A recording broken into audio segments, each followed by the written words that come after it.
you know. Right. So they know about Uncle Remus. That's Uncle. Now you do the stories. They know about Uncle Remus. So the character, so this old man character, and because we don't know the history of it, because now it's written. The thing about us is that once something becomes written, we move away from it because all our secrets are out. You know, we're oral people, and we'll sit down and talk, but once it becomes quote-unquote public knowledge, we leave it alone. And so that's what happened to these Chandler tales. They became Uncle Remus tales, so you're no longer connecting the stories themselves, but what's most important about those tales is the stories. And so you have the whole collection, because some of us will never hear those stories again. You know, unless you just happen to come from a family of storytellers who make you sit down and listen to these stories.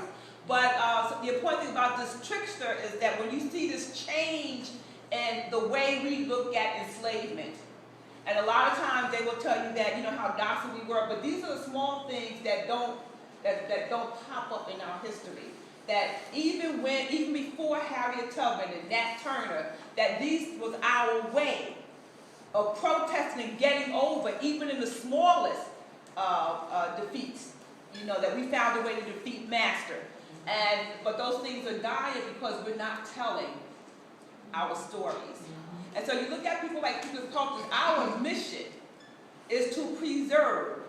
And yes, we hope you find entertainment in what we say, but we hope that when you walk away, at least today, you will understand that there are three major trickster types in our tradition, and that it's important for us to revive them, and you can get them in book form. You can get them in book form now, so look for those stories. So after we got here, we realized that we had to come up with a new trickster, and we have Chandler Harris, who was able to get them out published. We also began to speak a different language. We also became speaking more the language of our master. And from traveling from plantation to plantation, we began to exchange. So now we had a common language.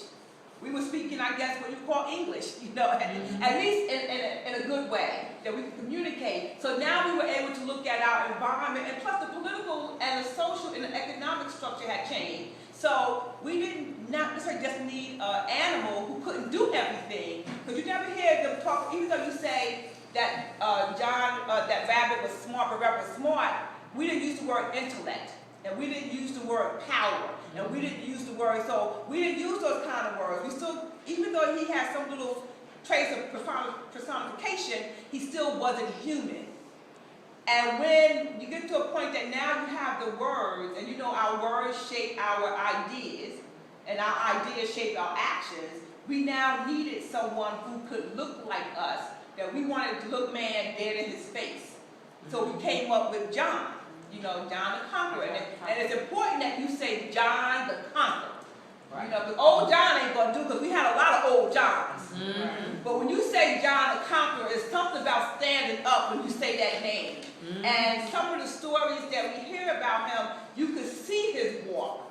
He's like, I'm the baddest man in here. You know, no matter, so when you say John, so when you say Burr Rabbit, you know it's going to be some underlying tricks. And when you say a nonsense, you always back here saying, let's see what trouble he's going to get into. So you have seen us coming from getting into trouble to causing trouble. That's where we step from when we talk about those transitions of that trickster.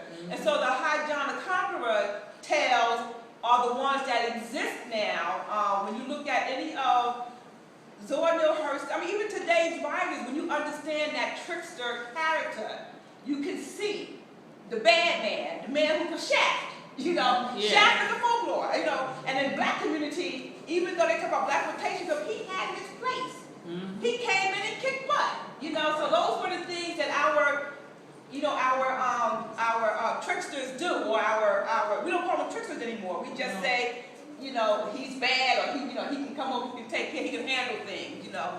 But that's still germane in our culture, is trying to find the heroes.